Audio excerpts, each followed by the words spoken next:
जैसे जो हमारा हिंदनगर वार्ड है, इसका एक हिंदनगर मोहल्ला है, वो हैंडओवर नहीं था और रोडें नहीं थी। बल्दी खेड़ा है, संबर खेड़ा है, रामगढ़ कॉलोनी है, इन गाँव में सीवर लाइन नहीं थी, पानी की लाइनें नहीं थी। उन सब चीज़ों को हमने कराया है। गाँव में जैसे हमारे वार्ड में 4 गांव भी लगते हैं, तो उसमें 3 गांव हम लोग कंप्लीट कर चुके हैं। नमस्कार, मैं आमिना और आप देख रहे हैं न्यूज़ टाइम मीडिया। आपको पता है कि न्यूज़ टाइम मीडिया की जो टीम है हर वार्ड पर जा रही है और वार्ड में जो पार्षद प्रत्याशी हैं उनसे बात कर रहे हैं, उनसे जान रहे हैं कि उनके इस बार जो चुनाव है उसमें क्या रणनीति है, क्या वादे हैं। फिलहाल हमारे साथ इस वक्त मौजूद हैं हिंदनगर वार्ड नंबर 35 से जो पार्षद प्रत्याशी हैं, बीजेपी पार्षद प्रत्याशी हैं सौरभ सिंह जी। हम इनसे बात करेंगे और इनसे भी जानेंगे कि इनके वार्ड की क्या हाल है और इस बार इनके क्या वादे हैं। सर, सबसे पहले आपका स्वागत हमारे चैनल में। बहुत बहुत आपका भी स्वागत है। नमस्कार मेरे इस वार्ड में।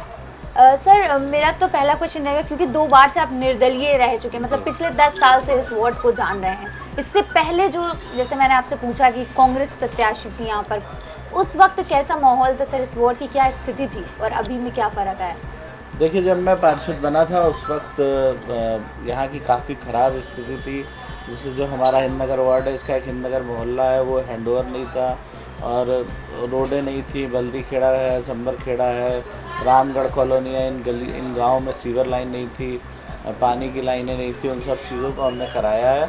साथ ही साथ एक तो बेसिक कार्य जिसकी वजह से हम चुनाव लड़ने के लिए, मान लिया एक तरह से हमारा मन हुआ था कि हमें चुनाव लड़ना चाहिए, वो ये था कि कम से कम पार्षद को पेपर जो जनता की रिक्वायरमेंट होती है, आय जाति निवास, वो पेपर उन्हें मिल जाना चाहिए समय से।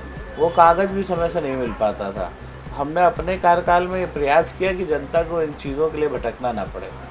अगर मैं बात करूं आपकी, तो आपने निर्दलीय 2 बार, पहली बार निर्दलीय चुनाव लड़ा, कहीं ना कहीं आपने काम किया, आप जीत गए। दूसरी बार फिर क्या किसी पार्टी ने टिकट नहीं दिया या आपका मन था कि नहीं मुझे निर्दलीय फिर से लड़ना है? नहीं, दूसरी बार हमारी पत्नी लोगों ने कहा कि उन्हें लड़ना चाहिए तो चुनाव लड़ी। हमारा चुनाव हमेशा पब्लिक लड़ती है। मुझे ऐसा लगता है कि मेरे क्षेत्र की जनता और सभी वरिष्ठ जन बैठ के यहाँ निर्णय लेते हैं। उन सब का आग्रह होता है, उनका आदेश होता है तो हम मानते हैं और हम चुनाव लड़ते हैं। इस बार पार्टी ने हम पे विश्वास जताया है और भरोसा दिखाया है। हमारे क्षेत्र के सभी बड़े बुजुर्ग सब बहुत खुश हैं और सब लोग पूरे तन मन धन से लगे हैं और मुझे लगता है कि एक ऐतिहासिक विजय हम लोग करेंगे। बिल्कुल। पिछले 10 सालों से इस वार्ड को जान रहे हैं, मुझे लगता है कि पूरे लोगों को जानते होंगे, वार्ड के एक घर को जानते होंगे, दिक्कतें क्या हैं वो सारी पता होंगी। पिछले 10 सालों में आपने पूरी कर ली होंगी, क्या कुछ बच गया है जो इस बार पूरा करेंगे? देखिए, 2 मुख्य कार्य अभी बच गए हैं, उन कार्यों को हम लोग जल्द ही पूरा करेंगे। एक तो जो हमारा हिंदनगर मोहल्ला, जो मैंने कहा कि हमने हैंडओवर कराया क्योंकि वो बहुत ख़राब स्थिति में था। अभी वहाँ पे सीवर लाइन नहीं पड़ पाई है। वो प्रोजेक्ट के माध्यम से लगभग सैंक्शन के लिए जा चुका है शासन में। 3 करोड़ रुपए का प्रोजेक्ट गया हुआ है। वो प्रोजेक्ट हम लोग जल्द ही ले आएंगे।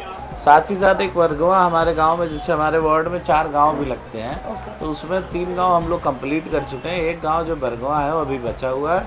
तो इस बार मेरा प्राथमिकता है कि इन दोनों गाँव में हम लोग सीवर लाइन डाल दें और वार्ड में हमने 2 जगहों पर जो है ओपन जिम लगाया है। मेरी ये भी प्राथमिकता है कि जो भी सही पार्क है, छोटे बड़े, किसी में 4 मशीन, किसी में 10 मशीन या 2 मशीन, जैसी रिक्वायरमेंट होगी, सभी पार्कों में ओपन जिम लगाने की व्यवस्था इस बार की जाएगी। क्या बात है सर। तो अगर मैं लास्ट में बोलूं कि अपनी जनता से क्या अपील करेंगे, क्योंकि लगातार बीजेपी की अगर हम बात करें तो बीजेपी, जैसे मैं बाहर भी गई, गोरखपुर, आजम, हर जगह बीजेपी बड़ा निकाय चुनाव को एकदम इम्पोर्टेंस दे रही है।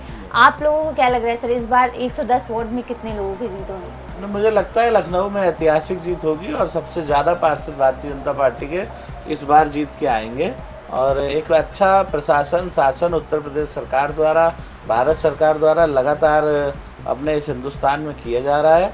और जो कहा जाता है कि ट्रिपल इंजन की सरकार, तो उसमें एक इंजन हमारे नगर निगम का भी होता है। उसमें भारतीय जनता पार्टी के माननीय महापौर सुषमा खड़गवाल जी, वो हम सब मान लीजिए उनके डिब्बे हैं, तो हम सब भी जीत के उनकी ताकत और पार्टी की ताकत को बढ़ाने का कार्य करेंगे। चलिए, बहुत बहुत शुक्रिया। तो ये थे हमारे साथ सौरभ सिंह जी, जिन्होंने बताया कि पिछले 10 सालों से जो काम नहीं हो पाए, किसी कारणवश वो काम इस बार वो पूरा करेंगे। फिलहाल अभी तो वक्त है चुनाव में, और जिसके बाद जब भी नतीजे आएंगे हम देखेंगे कि भाई जितने वादे इन्होंने किए, जितनी रणनीति इन्होंने की, किस तरह से वो काम कर रही है। फिलहाल बने रहिए और देखते रहिए न्यूज़ टाइम।